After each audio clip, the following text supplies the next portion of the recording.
बहलोल ने हजरत जुनैद बगदादी रहमतुल्लाह अलैह से पूछा, शेख साहब खाने के आदाब जानते हैं? कहने लगे, बिस्मिल्लाह कहना, अपने सामने से खाना, लुकमा छोटा लेना, सीधे हाथ से खाना, खूब चबाकर खाना, दूसरों के लुकमा पर नजर न करना, अल्लाह का जिक्र करना, अल्हम्दुलिल्लाह कहना, अव्वल व आखिर हाथ धोना। बहलोल ने कहा, लोगों के मुर्शिद हो और खाने के आदाब नहीं जानते। अपने दामन को झाड़ा और वहां से उठकर आगे चल दिए। शेख साहब भी पीछे चल दिए। मुरीदों ने इसरार किया, सरकार वो दीवाना है। लेकिन शेख साहब फिर वहां पहुंचे। बहलोल ने सलाम का जवाब दिया और फिर पूछा, कौन हो? कहा, जुनैद बगदादी जो खाने के आदाब नहीं जानता। बहलोल ने पूछा, अच्छा बोलने के आदाब तो जानते होंगे?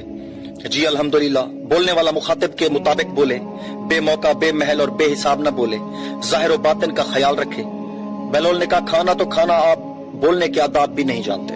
बहलोल ने फिर दामन झाड़ा और थोड़ा सा और आगे चलकर बैठ गए। शेख साहब फिर वहां जा पहुंचे और सलाम किया। बहलोल ने सलाम का जवाब दिया। फिर वही सवाल किया, कौन?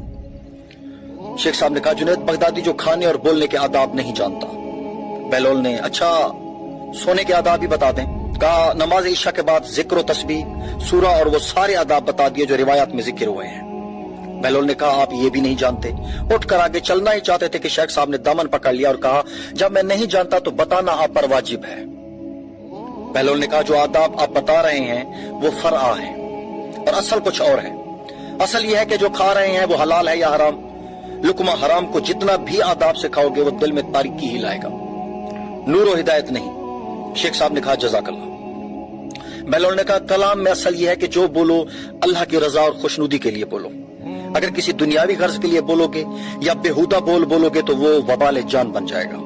सोने में असल यह है कि देखो, दिल में किसी मोमिन या मुसलमान का बुग़्ज़ लेकर या हसद और कीना लेकर तो नहीं सो रहे, दुनिया की मोहब्बत माल की फिक्र में तो नहीं सो रहे, किसी का हक गर्दन पर लेकर तो नहीं सो रहे।